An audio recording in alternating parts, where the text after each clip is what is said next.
마을 야담에 오신 걸 환영합니다. 들려주신 관심과 사랑에 감사드립니다. 구독과 좋아요 눌러주시고 마음을 나누어 주신다면 더 많은 따뜻한 이야기를 전해드리겠습니다.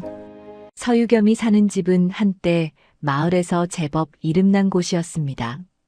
기와 지붕이 반듯하게 얹혀 있고 마당도 널찍했지요. 하지만 그것도 옛말이었습니다. 아버지가 일찍 세상을 떠난 뒤로 집안은 기울기 시작했고 어머니마저 병으로 눕자 서유겸은 혼자가 되었습니다. 25의 나이에 가장이 되었지만 그에게는 의지할 곳이 없었지요. 친척이라는 자들이 하나 둘 찾아왔습니다. 먼 친척 장문석은 그 중에서도 가장 자주 드나들었지요. 얼굴에는 웃음을 가득 담고 왔지만 눈빛만큼은 차가웠습니다. 유겸이, 집안 살림이 어렵지? 내가 도와주마. 밭 하나만 내 이름으로 빌려주면 돈을 꾸어주겠네.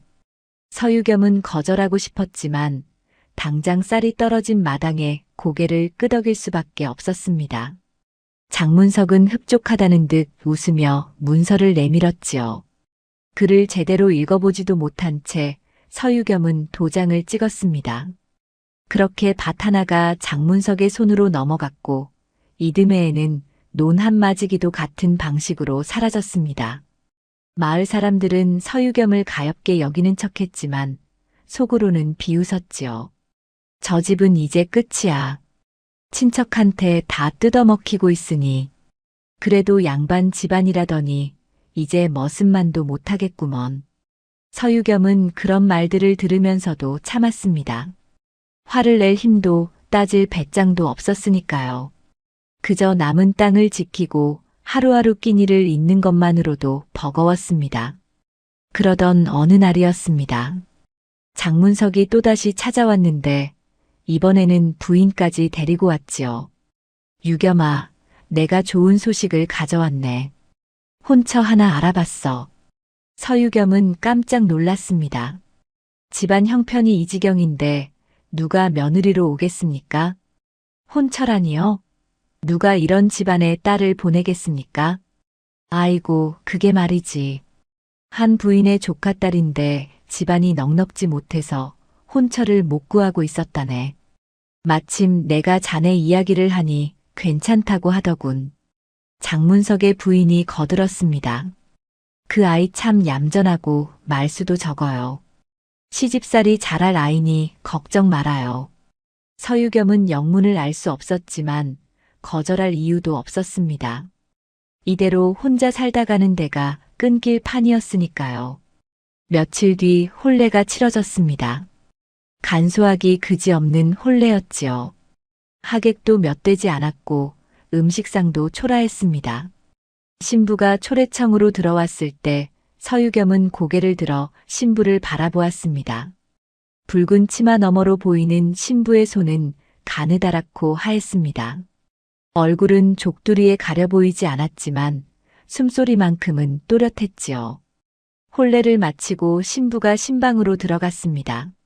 서유겸이 촛불을 켜고 신부의 족두리를 벗기자 그제야 얼굴이 드러났습니다. 한연아라는 이름의 여인이었지요. 얼굴은 창백했고 눈빛은 깊었습니다. 입술을 꾹 다문 채 아무 말도 하지 않았습니다. 이름이 연하라 했지요? 예. 짧은 대답이었습니다.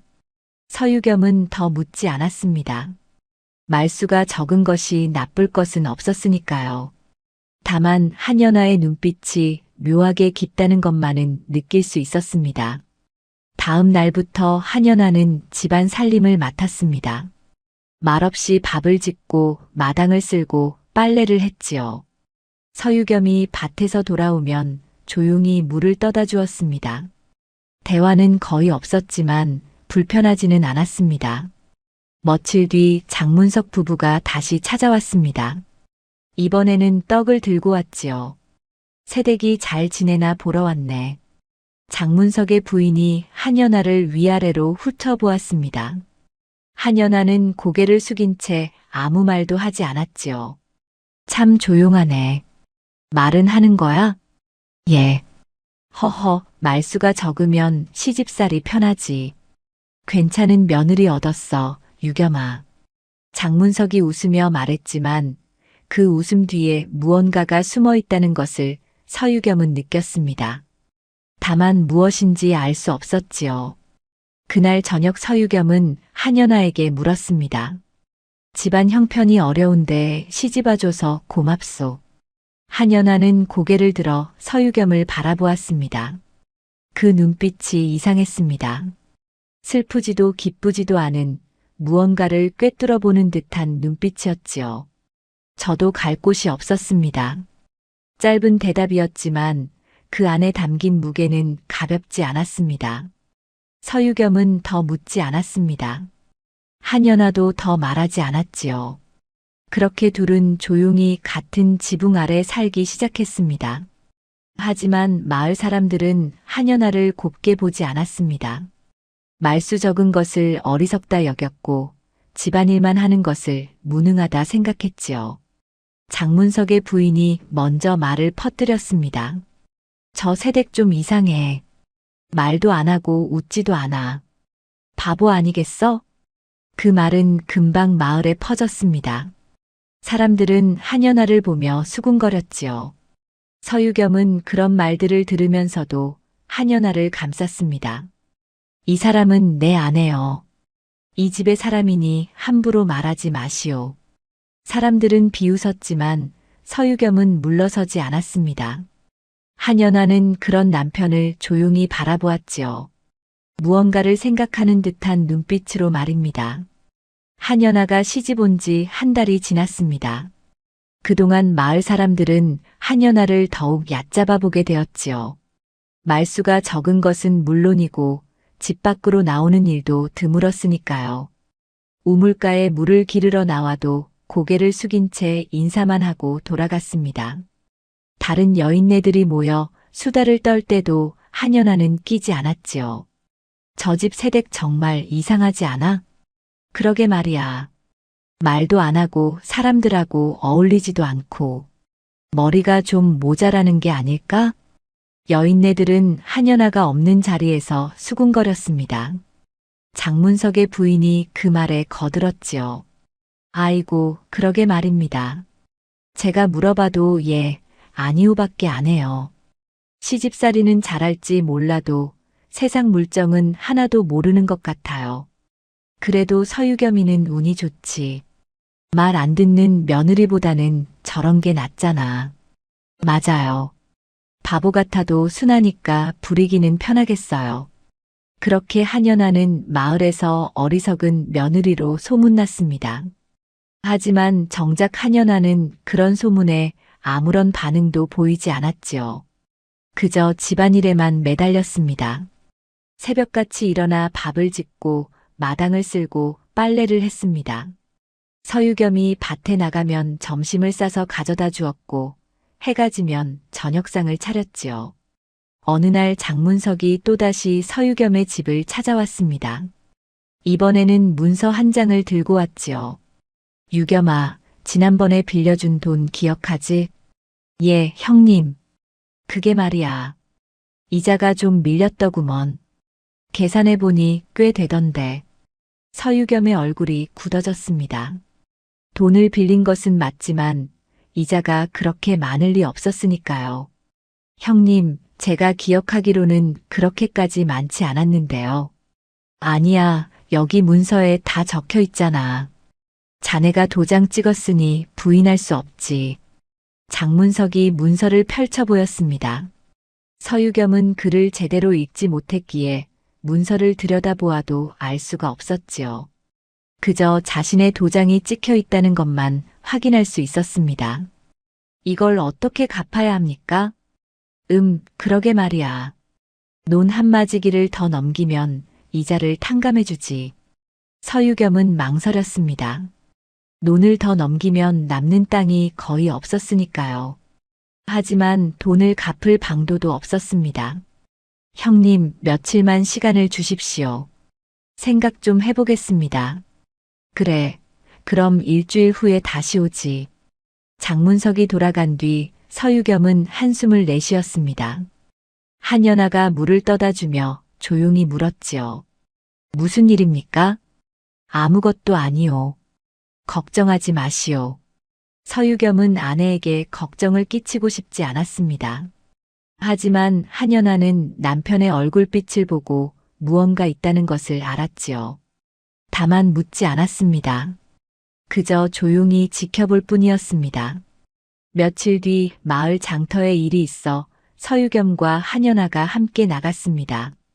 한연아는 처음으로 마을 사람들 앞에 제대로 모습을 드러냈지요.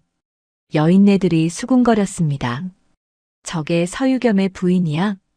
말은 하나, 바보 같다던데. 한연아는 그런 말들을 듣고도 표정 하나 변하지 않았습니다. 서유겸이 물건을 사러 가는 동안 한연아는 옆에서 조용히 기다렸지요. 그때 장문석의 부인이 다가왔습니다. 어머, 새댁. 장에 나왔네? 예. 물건은 잘 골라. 세상 물정을 몰라서 바가지 쓰는 거 아냐? 한연아는 대답하지 않았습니다. 그저 고개를 살짝 숙였을 뿐이지요. 장문석의 부인은 비웃으며 말을 이었습니다. 참, 우리 서방이 요새 자네 집에 자주 가지. 돈 문제 때문에 그러는데 너무 걱정하지 마. 우리가 도와주려고 그러는 거니까. 예, 고맙습니다. 고마워할 것 없어. 친척이니까 당연한 거지. 그나저나 자네 집 살림은 좀 어때? 먹을 게 있어? 괜찮습니다. 괜찮긴. 보나 마나 어렵겠지. 남편이 무능하면 아내가 고생이야. 장문석의 부인은 한연아를 불쌍하다는 듯 쳐다보았습니다. 하지만 한연아의 눈빛은 여전히 깊고 고요했지요. 마치 모든 것을 다 알고 있다는 듯한 눈빛이었습니다. 그날 저녁 집으로 돌아온 뒤 한연아는 부엌에서 저녁상을 차렸습니다. 서유겸이 밥을 먹는 동안 한연아는 맞은편에 앉아 가만히 바라보았지요. 오늘 장터에서 장문석의 부인이 무슨 말을 했소? 서유겸이 조심스럽게 물었습니다. 한연아는 잠시 침묵하다가 입을 열었지요. 별 말씀 없으셨습니다. 그 사람들이 자네를 무시하는 것 같아서 마음이 편치 않소. 괜찮습니다. 저는 상관없습니다. 한연아의 목소리는 잔잔했습니다. 서유겸은 아내의 얼굴을 바라보았지요. 말수는 적었지만 눈빛만큼은 단단했습니다. 자네는 이상한 사람이요. 아무리 무시를 당해도 화내지 않으니. 화낼 필요가 없으니까요. 무슨 뜻이요? 그냥 그렇습니다. 한연아는 더 이상 말하지 않았습니다. 서유겸도 더 묻지 않았지요. 다만 아내의 눈빛 속에 무언가가 숨어 있다는 것만은 느낄 수 있었습니다. 한편 장문석은 집에서 부인과 이야기를 나누고 있었습니다. 그 집 새댁은 정말 아무것도 모르는 것 같아요. 바보가 따로 없어요. 그래서 좋지. 눈치도 없고 말도 안 하니 우리 일하기 편하잖아. 그렇긴 한데 좀 이상해요. 아무리 그래도 사람이 저렇게 반응이 없을 수가 있나요? 뭐 어째. 바보면 바보지. 우리한테는 오히려 좋은 일이야. 장문석은 웃으며 말했지만 부인의 마음속에는 묘한 불안감이 자리 잡았습니다. 한연아의 그 깊은 눈빛이 자꾸만 떠올랐으니까요. 하지만 곧 고개를 저었습니다. 바보 같은 며느리가 무슨 수를 쓸 수 있겠습니까? 그날 밤 한연아는 홀로 마루에 앉아 달을 바라보았습니다. 서유겸은 이미 잠들었고 집안은 고요했지요. 한연아의 입가에 희미한 미소가 번졌습니다. 아무도 모르는 미소였습니다.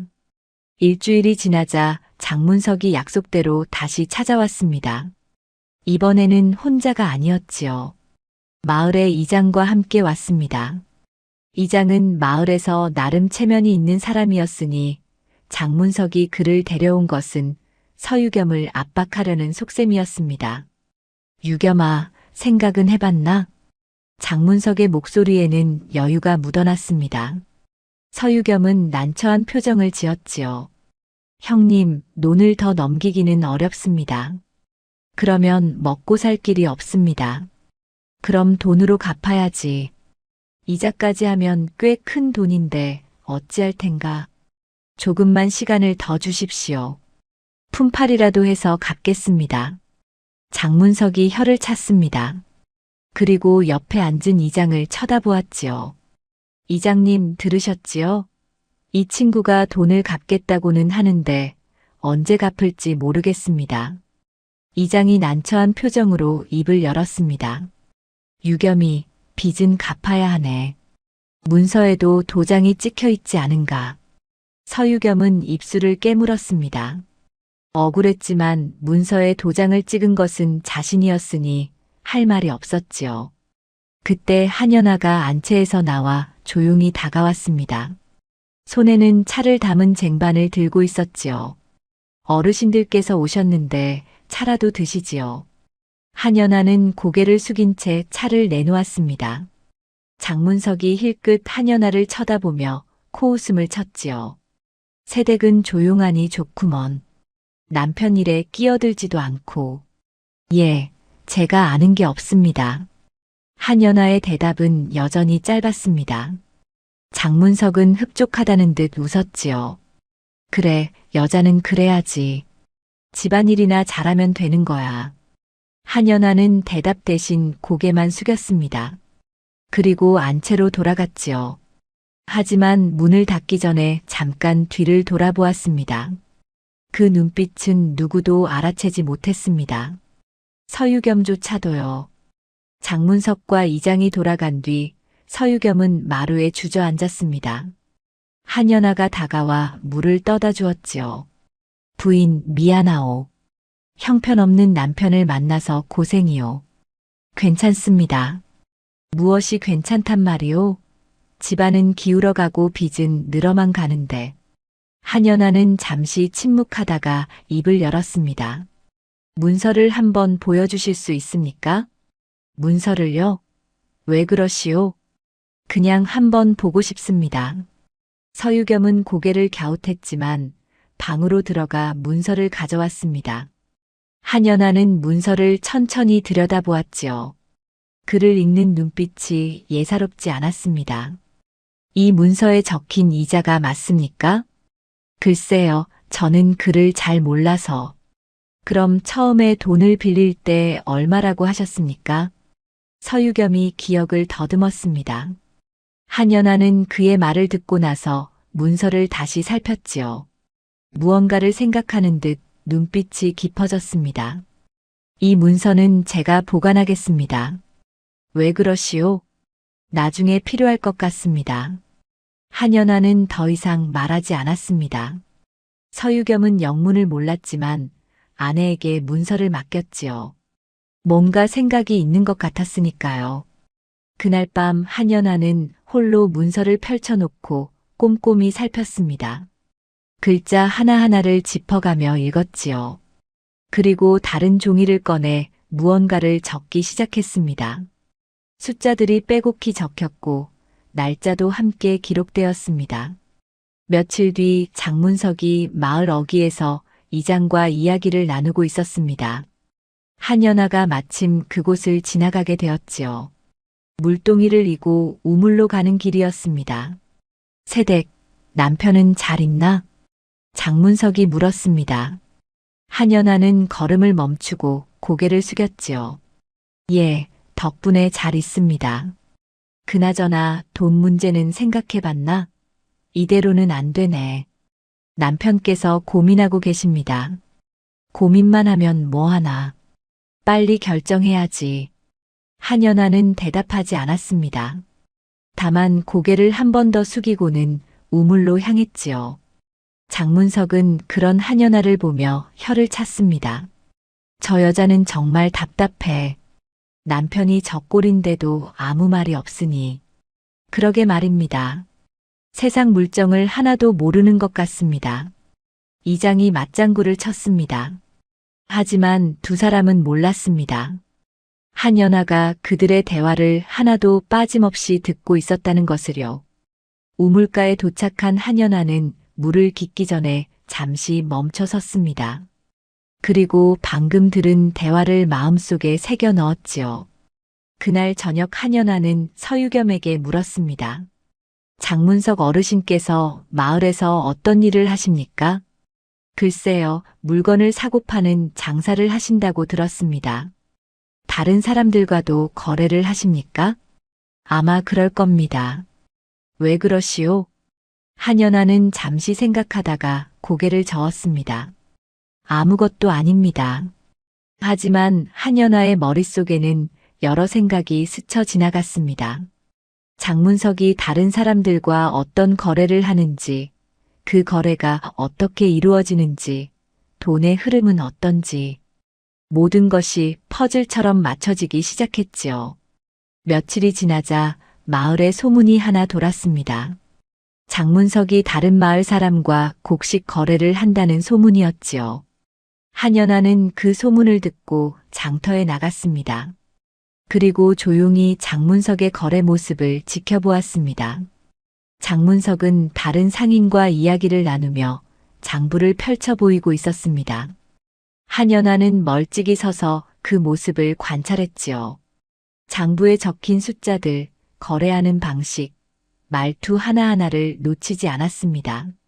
집으로 돌아온 한연아는 다시 종이를 꺼내 무언가를 적었습니다.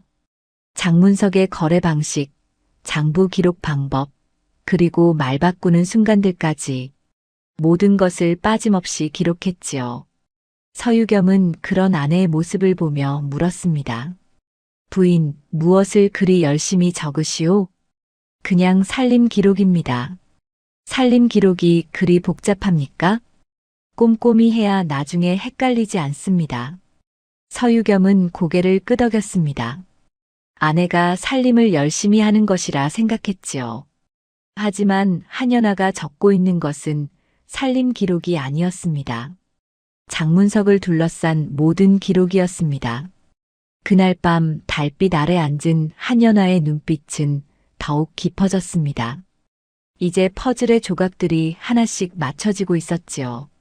아무도 모르게 조용히 그러나 확실하게 말입니다. 보름이 지난 어느 날이었습니다. 장문석이 이웃마을 상인과 큰 거래를 앞두고 있었지요. 곡식을 대량으로 사들여 다른 곳에 비싸게 팔 계획이었습니다. 마을 사람들도 그 소문을 알고 있었습니다. 장문석이 이번에 큰 돈을 만진다더군. 그러게 말이야. 곡식 장사로 떼돈을 벌 거래. 한연아는 우물가에서 그런 이야기를 듣고 있었습니다. 여인네들은 한연아가 듣는지도 모르고 수다를 떨었지요. 그런데 말이야, 거래 상대가 까다로운 사람이라던데. 맞아, 약속 시간도 칼같이 지켜야 하고 물건도 정확해야 한대. 한연아는 물동이를 이고 집으로 돌아왔습니다. 그리고 그날 저녁 서유겸에게 조심스럽게 물었지요. 장문석 어르신께서 내일 큰 거래를 하신다면서요? 예, 그런 것 같습니다. 마을에서 다들 그 이야기를 하더군요. 거래 장소가 어디입니까? 장터 동쪽 주막이라고 들었습니다. 왜 그러시오? 한연아는 잠시 생각하다가 말했습니다. 내일 제가 장에 나가야 할 일이 있습니다. 간장을 사야 해서요. 그러시오? 그럼 조심해서 다녀오시오. 다음 날 아침 한연아는 일찍 집을 나섰습니다. 장바구니를 들고 나갔지만 장터로 가는 길은 아니었지요. 대신 장문석의 집 근처를 지나갔습니다. 마침 장문석이 집에서 나오고 있었습니다. 새댁, 어디 가는 길인가? 장에 다녀오려고 합니다. 그래, 조심해서 다녀오게. 장문석은 바쁜 듯 서둘러 걸어갔습니다. 한연아는 그 뒷모습을 지켜보다가 반대 방향으로 걸음을 옮겼지요. 그리고 한 집 앞에 멈춰 섰습니다. 장문석과 거래하기로 한 상인의 집이었습니다. 대문 밖에서 한연아는 잠시 망설였습니다. 그리고 조용히 문을 두드렸지요. 누구시오? 안에서 목소리가 들렸습니다. 한연아는 공손히 대답했습니다. 실례합니다. 장문석 댁에서 심부름 온 사람입니다. 문이 열리고 상인이 나왔습니다. 중년의 사내였지요. 장문석 댁이라고? 무슨 일인가? 급한 일이 생겼다고 전해드리라 하셨습니다. 오늘 거래 시간을 1시간 늦춰달라고요. 뭐라고? 갑자기 시간을 늦춘다고? 상인의 얼굴이 굳어졌습니다. 한연아는 고개를 숙이며 말했지요. 송구합니다. 어르신께서 급한 일이 생기셔서요. 주막에서 기다리고 계시니 조금만 늦게 오시면 됩니다. 에휴, 참. 시간 약속을 칼같이 지키자고 했는데 이게 무슨 일인가. 상인은 불만스러워했지만 어쩔 도리가 없었습니다. 한연아는 다시 한번 고개를 숙이고는 물러났지요. 그리고 한연아는 장터로 향했습니다. 주막 근처에는 사람들이 오가고 있었지요. 한연아는 멀찍이 서서 주막 입구를 지켜보았습니다. 얼마 지나지 않아 장문석이 주막 안으로 들어가는 모습이 보였습니다. 한 시즌이 흘렀습니다. 장문석은 주막 밖으로 나와 두리번거렸습니다. 약속 시간이 지났는데 상인이 나타나지 않았던 것이지요. 장문석의 얼굴에 초조함이 번졌습니다. 또 한 시즌이 흘렀습니다. 그제야 상인이 주막에 도착했지요. 장문석이 달려가 말했습니다. 어찌 이제 오시는 겁니까? 약속 시간이 한참 지났는데요. 뭐라고? 내가 늦었다고? 댁에서 심부름꾼을 보내 시간을 늦추자고 하지 않았소? 무슨 소리입니까? 저는 그런 사람을 보낸 적이 없습니다. 두 사람은 서로를 노려보았습니다. 상인의 얼굴이 붉어졌지요. 장문석, 장사치가 거짓말을 하면 어떻게 됩니까? 분명히 댁집에서 여자가 와서 시간을 늦추라고 했소. 제 집에는 부인밖에 없는데 부인이 나갈 일이 없습니다. 누군가 사칭한 것 같습니다. 사칭이라니. 이건 날 놀린 거 아니요? 상인은 화를 내며 돌아서려고 했습니다. 장문석이 급히 붙잡았지요. 잠깐만요. 오해입니다. 제가 정말로 그런 적이 없습니다. 오해고 뭐고 간에 나는 시간을 헛되이 보냈소. 이런 식으로 장사하는 사람과는 거래하지 않겠소. 제발 한 번만 들어보십시오. 하지만 상인은 뿌리치고 가버렸습니다. 장문석은 그 자리에 멍하니 서 있었지요. 큰 돈을 벌 기회가 한순간에 날아가 버렸습니다. 한연아는 그 모습을 멀리서 지켜보고 있었습니다. 그리고 조용히 장터로 걸어가 간장을 샀지요. 아무 일도 없었다는 듯이 말입니다. 저녁 무렵 집으로 돌아온 한연아는 평소처럼 저녁상을 차렸습니다. 서유겸이 물었지요. 장은 잘 다녀왔소? 예, 별일 없었습니다. 마을에서 이상한 소문을 들었소. 장문석 형님의 거래가 틀어졌다던데요. 한연아는 잠시 손을 멈췄다가 다시 밥을 떠놓으며 말했습니다. 그러셨습니까? 예, 누군가 거짓으로 심부름을 왔다고 하더군요. 형님이 몹시 화를 내셨다던데. 누가 그런 짓을 했을까요? 글쎄요, 형님을 못마땅하게 여기는 사람이 있나 봅니다. 한연아는 고개를 끄덕이며 아무 말도 하지 않았습니다. 서유겸도 더 이상 묻지 않았지요. 다만 아내의 눈빛이 평소와 조금 다르다는 것을 느꼈습니다. 더 깊고 더 고요했습니다. 그날 밤 장문석의 집에서는 부부 싸움이 벌어졌습니다. 도대체 누가 그런 짓을 한 겁니까? 큰 돈을 벌 기회를 놓쳤잖아요. 나도 모르오. 누가 우리 집 사람인 척하고 거짓말을 했는지. 당신 원수라도 있어요? 그럴 리가 없소. 내가 누구한테 잘못한 일이 없는데. 장문석은 분을 사귀지 못했지만 누구를 탓할 수도 없었습니다. 범인을 찾을 방법이 없었으니까요. 며칠 뒤 마을 사람들 사이에서 이 일이 화제가 되었습니다. 장문석이 크게 한 방 먹었다더군. 그러게 누가 그런 짓을 했대? 아무도 모른대. 신기한 일이지. 한연아는 우물가에서 그런 이야기를 들으며 물을 길었습니다. 여인네들은 여전히 한연아를 무시했지요. 저 바보 같은 새댁은 이런 일도 모르겠지? 그러게 말이야. 세상 물정을 하나도 모르는데. 한연아는 아무 대꾸 없이 물동이를 이고 집으로 돌아왔습니다. 그 얼굴에는 여전히 아무런 표정이 없었습니다. 하지만 그 눈빛 깊은 곳에는 작은 빛이 번뜩이고 있었지요. 아무도 알아채지 못하는 아주 작은 빛이었습니다. 거래가 틀어진 뒤로 장문석은 며칠 동안 골똘히 생각에 잠겨 있었습니다. 큰 돈을 벌 기회를 놓친 것이 분했지요. 그래서 다른 방법을 찾기로 했습니다. 이번에는 더 큰 판을 벌이기로 한 것입니다. 이번에는 실패할 수 없어. 더 확실한 거래를 해야겠어. 장문석은 이웃 고을의 부유한 상인과 접촉했습니다. 곡식뿐만 아니라 옷감까지 함께 거래하기로 한 것이지요. 거래 규모는 전보다 2배나 컸습니다. 마을 사람들이 또다시 수군거렸습니다. 장문석이 이번에는 더 큰 장사를 벌인다더군.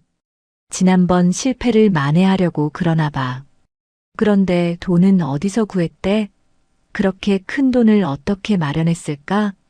한연아는 우물가에서 그런 이야기들을 들었습니다. 귀를 기울이며 물을 길었지요. 장문석의 부인이 다른 여인네들에게 자랑하듯 말했습니다. 우리 서방이 이번에는 제대로 한 건 하실 거예요. 큰 돈이 들어올 거라니까요. 부인, 부러워요. 돈 많이 버시면 좋겠네요. 그럼요. 이번에 성공하면 땅도 더 사고 집도 크게 지을 거예요. 한연아는 물동이를 이고 집으로 돌아왔습니다. 그리고 서유겸에게 물었지요. 장문석 어르신께서 큰 거래를 준비하신다면서요? 예, 그런 것 같습니다. 마을에서 모두 그 이야기를 하더군요. 거래가 잘 되면 좋겠습니다. 서유겸은 아내의 말에 고개를 끄덕였습니다. 하지만 한연아의 눈빛에는 다른 생각이 담겨 있었지요. 그날 밤 한연아는 다시 종이를 꺼내 무언가를 적었습니다. 장문석의 새로운 거래에 대한 정보들이었습니다. 며칠 뒤 한연아는 장터에 나갔습니다. 이번에는 정말로 물건을 사러 간 것이었지요. 하지만 장터를 돌아다니다가 우연히 장문석과 마주쳤습니다. 새댁, 장에 나왔구먼. 예, 어르신. 요새 우리 집에 자주 오지 못해서 미안하네. 바빠서 말이야. 괜찮습니다. 바쁘신 일이 잘 되셔야지요. 장문석은 흡족하다는 듯 웃었습니다. 그리고 무심코 말을 이었지요. 이번 거래만 잘 되면 큰 돈이 생기네. 그러면 자네 집빚 문제도 천천히 해결할 수 있을 거야. 감사합니다, 어르신. 그나저나 자네 남편은 아직도 논 넘기는 것에 대해 생각 중인가? 예, 고민하고 계십니다. 에휴, 그렇게 오래 고민할 일인가? 빨리 결정하면 좋으련만. 장문석이 혀를 차며 말했습니다. 한연아는 고개를 숙이며 대답했지요. 남편께서 신중하게 생각하고 계십니다. 그래, 뭐 천천히 생각해보게. 내가 급하게 재촉할 일은 아니니까. 장문석은 그렇게 말하고는 떠났습니다. 하지만 한연아는 그의 말 속에 숨은 조급함을 느꼈지요. 장문석이 돈이 필요하다는 것을, 그래서 서유겸의 땅을 빨리 손에 넣고 싶어 한다는 것을 알았습니다. 한연아는 장터를 더 돌아다녔습니다. 그리고 이웃 고을에서 온 상인들과 이야기를 나누는 사람들을 지켜보았지요. 그 중에는 장문석과 거래하기로 한 상인도 있었습니다. 한연아는 멀리서 그 상인의 모습을 눈여겨보았습니다. 집으로 돌아온 한연아는 서유겸에게 조심스럽게 말했습니다. 장문석 어르신께서 큰 거래를 하신다는데 증인이 필요하지 않을까요? 증인이요? 예, 큰 돈이 오가는 거래라면 증인을 세우는 것이 좋지 않겠습니까? 서유겸은 고개를 갸웃했습니다. 그럴 수도 있겠습니다만 형님께서 알아서 하실 겁니다. 혹시 이장님께 말씀드려 보시는 게 어떨까요? 마을의 큰 거래니 이장님께서 아시는 게 좋을 것 같습니다. 그것도 그렇군요. 내일 이장님께 말씀드려 보겠습니다. 다음 날 서유겸은 이장을 찾아갔습니다. 그리고 장문석의 큰 거래에 대해 이야기했지요. 이장님, 장문석 형님께서 큰 거래를 하신다고 들었습니다. 그래, 나도 들었네. 꽤 큰 돈이 오간다더군. 그런 거래에는 증인이 있어야 하지 않을까 해서요. 이장은 잠시 생각하다가 고개를 끄덕였습니다. 자네 말이 맞네. 내가 장문석에게 이야기해보지. 그날 저녁 이장이 장문석을 찾아갔습니다. 장문석 들으니 큰 거래를 하신다면서? 예, 이장님. 이번에 제대로 한 건 합니다. 그런 큰 거래에는 증인이 있어야 하지 않겠나? 나중에 문제가 생기면 곤란하니까. 장문석은 잠시 망설였습니다.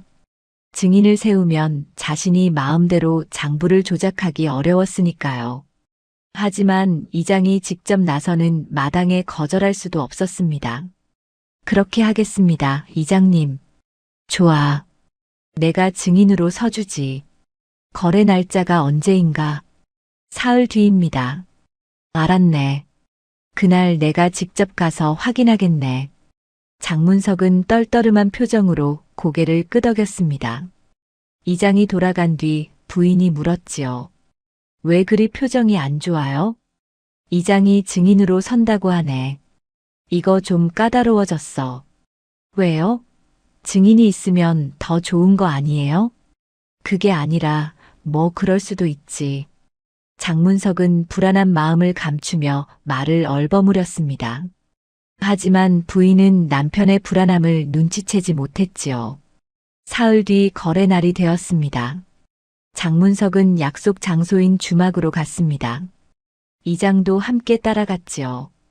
이웃 고을의 상인이 나타났고 둘은 장부를 펼쳐놓고 거래를 시작했습니다. 곡식은 이만큼이고 옷감은 이만큼입니다. 좋습니다. 돈은 여기 있습니다. 이장이 옆에서 장부를 꼼꼼히 살폈습니다. 장문석은 이장의 시선이 부담스러웠지만 내색하지 않았지요. 거래가 끝나고 이장이 물었습니다. 장부가 정확한가? 예, 이장님. 틀림없습니다. 그럼 됐네. 잘 됐구먼. 이장은 흡족하다는 듯 고개를 끄덕였습니다. 장문석도 겉으로는 웃었지만 속으로는 씁쓸했지요. 이장이 지켜보는 바람에 장부를 조작할 수 없었으니까요. 그날 저녁 한연아는 서유겸에게 물었습니다. 어르신의 거래가 잘 되셨나요? 예, 이장님께서 증인으로 서셔서 무사히 끝났다고 합니다. 다행입니다. 한연아는 조용히 미소 지었습니다. 이제 장문석의 거래에는 증인이 있었습니다. 장부도 이장이 확인했지요. 앞으로 무슨 일이 생기더라도 기록이 남아있는 것입니다. 한연아의 계획대로 판이 커지고 있었습니다. 조용히 그러나 확실하게 말입니다. 보름이 지난 어느 날이었습니다. 마을 어귀에 사람들이 모이기 시작했지요. 이장이 마을 사람들을 모아놓고 중요한 이야기가 있다고 했기 때문입니다. 서유겸과 한연아도 그곳에 나갔습니다. 무슨 일로 사람들을 모으셨습니까? 서유겸이 물었습니다. 이장은 심각한 표정으로 대답했지요. 장문석의 거래에 문제가 생겼네. 상인이 찾아와서 장부가 맞지 않는다고 했어. 장부가 맞지 않다니요? 사람들이 웅성거렸습니다. 얼마 지나지 않아 장문석이 부인과 함께 나타났지요. 얼굴이 굳어 있었습니다. 이장님, 무슨 일입니까? 장문석, 이리 와서 앉게. 이웃 고을의 상인이 자네 장부에 문제가 있다고 하더군. 그럴 리가 없습니다. 제가 똑똑히 확인했는걸요.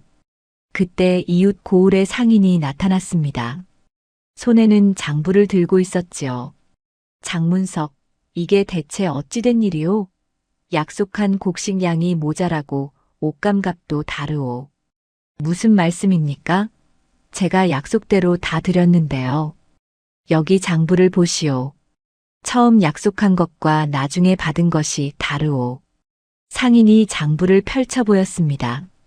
이장이 그것을 받아들고 살폈지요. 이상하군. 분명 내가 확인할 때는 이 숫자가 아니었는데. 예, 그게 무슨 말씀입니까? 장문석의 얼굴이 하얗게 질렸습니다. 이장은 고개를 저으며 말했지요. 내가 그날 거래를 지켜보며 장부를 확인했네. 곡식은 100섬이었고 옷감은 50필이었지. 그런데 지금 이 장부에는 다른 숫자가 적혀 있어. 그럴 리가 없습니다. 제가 그대로 적었는데요. 장문석이 당황하며 장부를 확인했습니다. 그런데 정말로 숫자가 달랐지요. 곡식은 80섬으로 옷감은 40필로 적혀 있었습니다. 이게 대체 어찌 된 일입니까? 제가 분명 100섬 50필이라고 적었는데 사람들이 수군거리기 시작했습니다. 장부를 고친 거 아냐? 그러게 돈을 떼먹으려고 그런 거 아닐까? 장문석의 부인이 나섰습니다. 여러분, 우리 서방은 그런 사람이 아닙니다. 뭔가 잘못된 겁니다. 그럼 장부가 저절로 바뀌었단 말이오? 상인이 따지듯 물었습니다.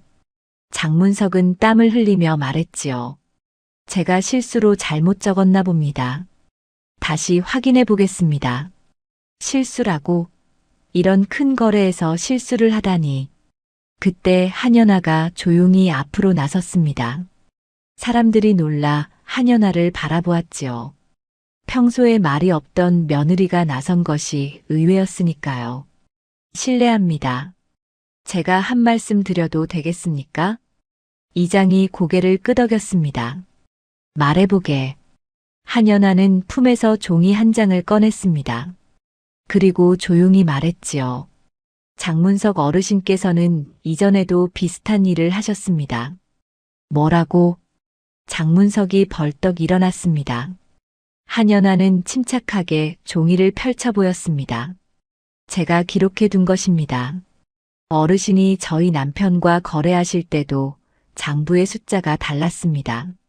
처음에는 은 10량을 빌려주신다고 하셨지만 문서에는 15냥이라고 적혀 있었습니다. 서유겸이 깜짝 놀라 한연아를 바라보았습니다. 한연아는 계속 말을 이었지요. 이자도 처음에는 한 달에 1푼이라고 하셨지만 문서에는 2푼이라고 적혀 있었습니다. 그래서 빚이 눈덩이처럼 불어난 것입니다. 이장이 한연아의 종이를 받아들었습니다. 거기에는 날짜와 금액, 그리고 장문석이 한 말들이 빼곡히 적혀 있었지요. 이게 사실인가? 이장이 장문석을 노려보았습니다.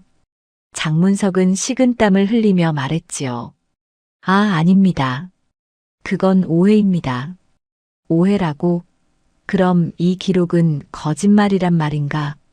한연아가 조용히 대답했습니다. 저는 거짓말을 하지 않았습니다. 모두 제가 직접 보고 들은 것입니다. 그러자 마을 사람들 중 한 명이 나섰습니다. 저도 비슷한 일을 당했습니다. 장문석한테 곡식을 팔았는데 나중에 돈이 적게 들어왔습니다. 저도 그렇습니다. 처음 약속과 나중값이 달랐습니다. 하나 둘씩 사람들이 입을 열기 시작했습니다. 그동안 참고 있던 일들이 터져 나온 것이지요. 장문석의 얼굴은 점점 창백해졌습니다. 여러분, 제 말을 들어보십시오. 저는 그럴 의도가 없었습니다. 의도가 없었다고? 그럼 이 모든 것이 우연이란 말이오? 상인이 목소리를 높였습니다. 이장도 고개를 저었지요. 장문석, 나는 자네를 믿었네. 그런데 이런 짓을 했다니. 이장님, 제발 한 번만 기회를 주십시오. 장문석이 무릎을 꿇었습니다. 하지만 사람들의 시선은 차가웠지요. 장문석의 부인도 당황해서 어쩔 줄을 몰랐습니다. 한연아는 다시 입을 열었습니다.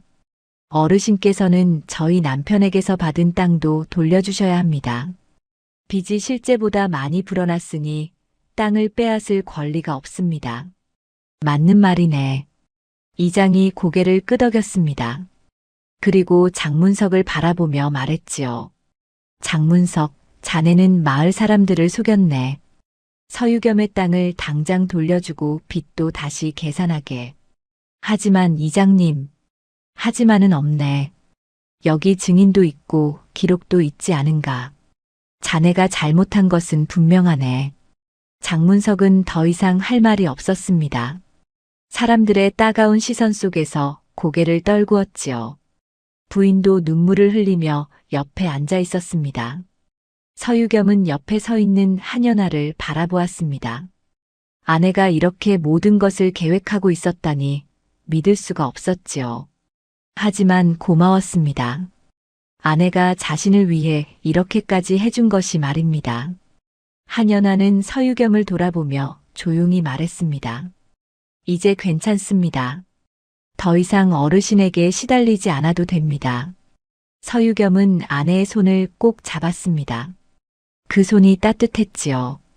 그동안 말없이 모든 것을 지켜보며 준비하던 아내의 마음이 느껴졌습니다. 그날 저녁 마을은 떠들썩했습니다. 조용했던 며느리가 사실은 모든 것을 꿰뚫고 있었다는 소문이 퍼졌지요. 사람들은 그제야 한연아를 다시 보기 시작했습니다. 바보라고 무시했던 며느리가 실은 가장 똑똑한 사람이었다는 것을 깨달았으니까요. 그날 밤 마을은 한연아의 이야기로 가득했습니다. 우물가에서, 길가에서 사람들은 입을 모아 말했지요. 서유겸의 부인이 그렇게 똑똑한 줄 몰랐네. 그러게 말이야. 우리가 바보라고 했는데 알고 보니 우리가 바보였어. 말이 없는 게 아니라 필요 없는 말을 안 한 거였구먼. 여인네들은 부끄러워하며 고개를 숙였습니다. 그동안 한연아를 무시했던 것이 후회되었지요. 장문석의 부인은 집안에 틀어박혀 나오지 않았습니다. 얼굴을 들 수가 없었으니까요. 다음 날 아침 이장이 서유겸의 집을 찾아왔습니다. 유겸이, 어제 일은 정말 놀라웠네. 자네 부인이 그렇게 지혜로운 줄 몰랐어. 저도 몰랐습니다, 이장님. 서유겸이 솔직하게 대답했습니다. 이장이 웃으며 말했지요. 자네는 복이 많은 사람이야. 그런 부인을 만났으니 말이야. 한연아가 차를 내왔습니다. 이장은 한연아를 바라보며 고개를 숙였습니다. 부인, 그동안 무시해서 미안하네. 내가 사람을 잘못 봤어. 괜찮습니다. 어르신께서 잘못하신 것은 없습니다. 아니야, 내가 장문석 편만 들었지. 자네가 없었으면 마을 사람들이 계속 속았을 거야. 이장은 진심으로 사과했습니다. 그리고 품에서 문서 한 장을 꺼냈지요. 이건 장문석에게서 받아온 땅 문서야. 유겸이 땅이 다시 돌아왔네. 서유겸이 문서를 받아들었습니다. 그토록 빼앗겼던 땅이 돌아온 것이지요. 눈시울이 붉어졌습니다. 고맙습니다, 이장님. 나한테 고마워할 것 없네. 자네 부인한테 고마워해야지.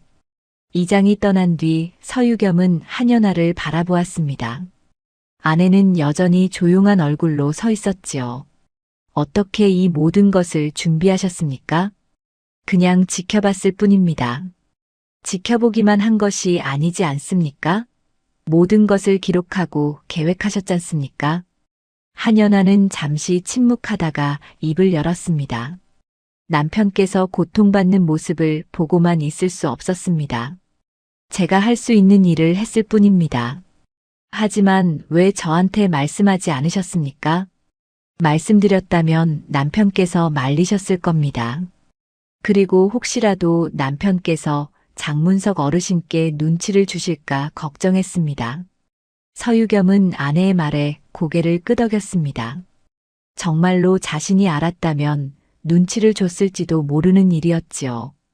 부인은 정말 대단한 분이십니다. 아닙니다. 저는 그저 남편을 지키고 싶었을 뿐입니다.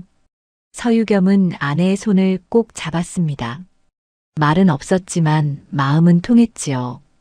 두 사람은 그렇게 서로를 바라보며 미소 지었습니다. 한편 장문석의 집에서는 부부가 짐을 꾸리고 있었습니다. 이제 어떻게 살아요? 마을에서 얼굴을 들 수가 없잖아요. 부인이 울먹이며 말했습니다. 장문석은 한숨을 내쉬었지요.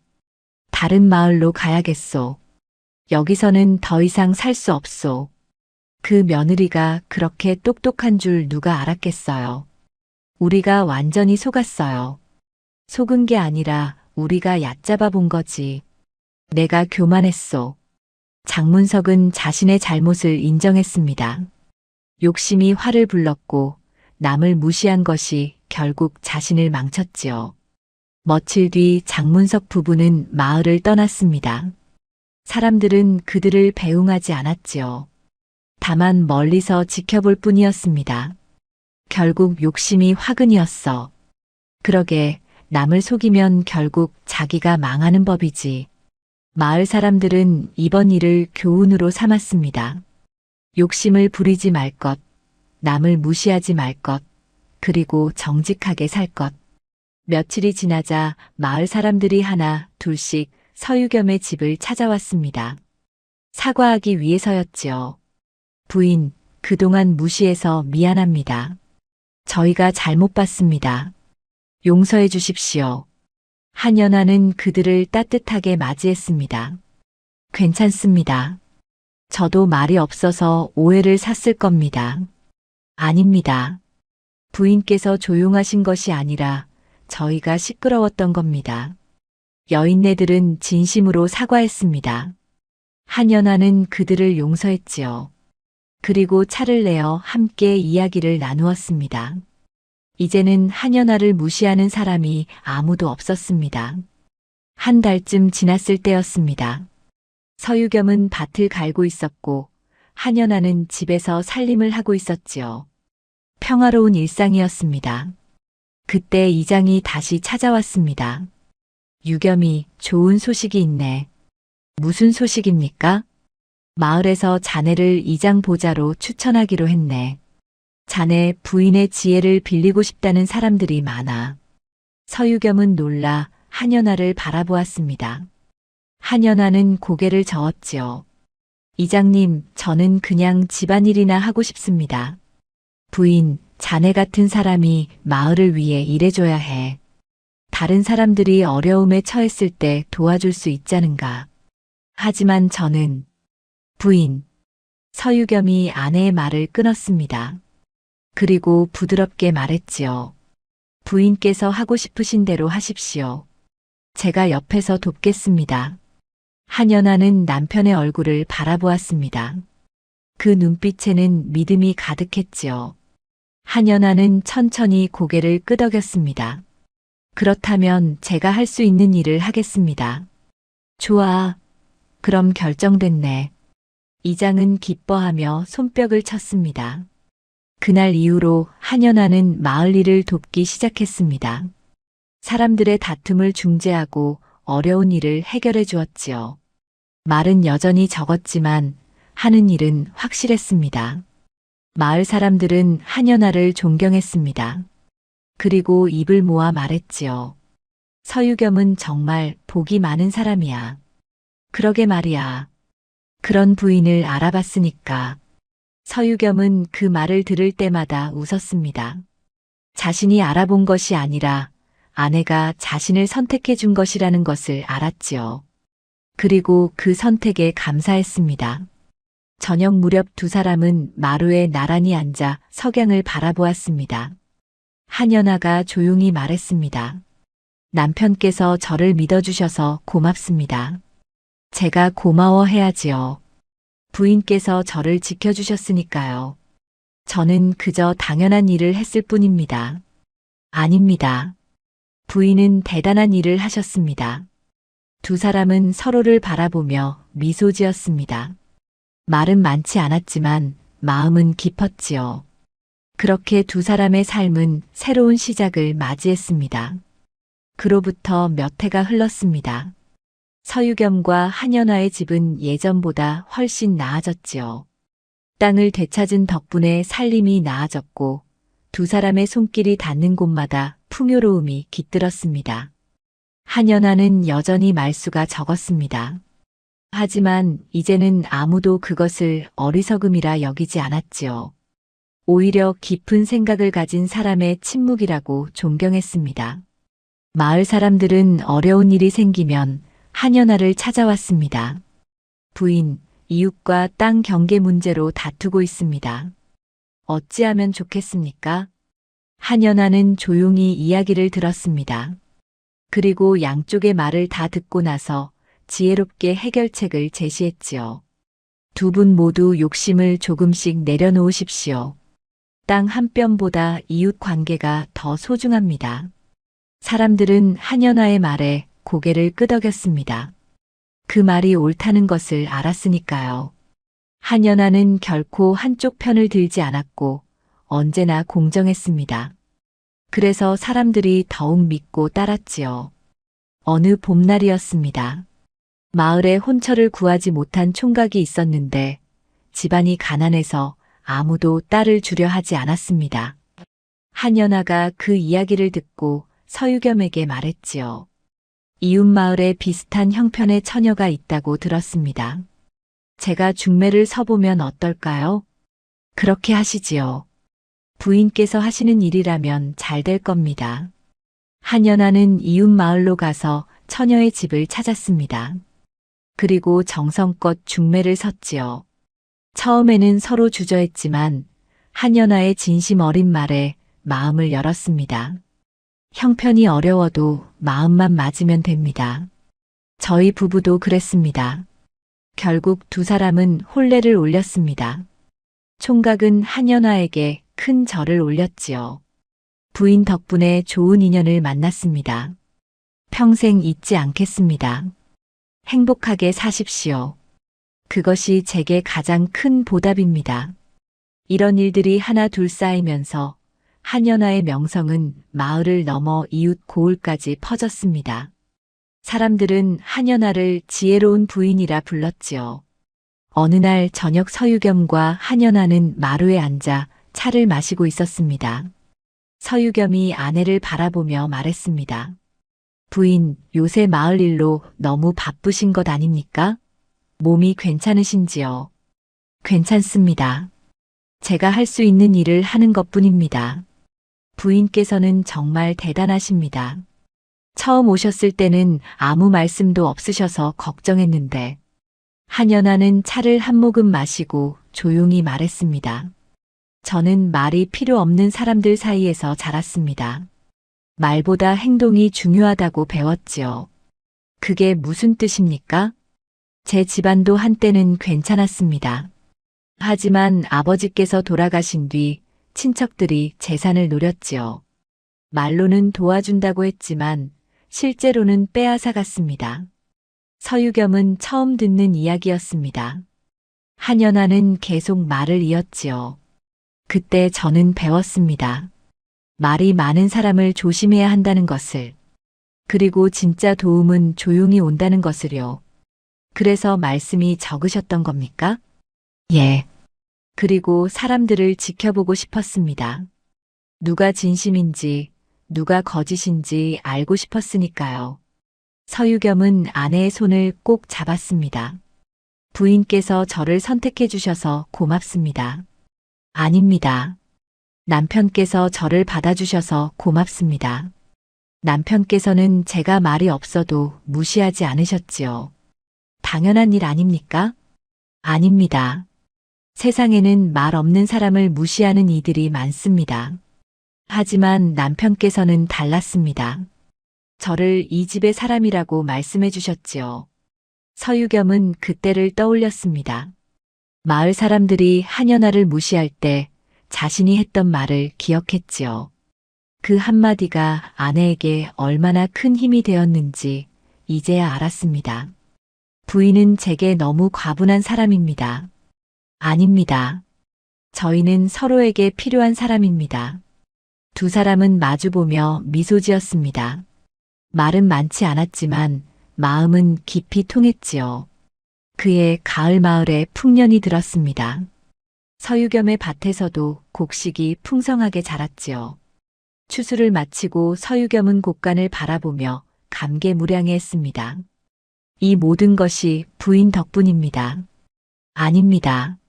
남편께서 땀 흘려 일하신 덕분입니다. 부인께서 지켜주시지 않았다면 이 땅도 제 것이 아니었을 겁니다. 한연아는 고개를 저었습니다. 그리고 조용히 말했지요.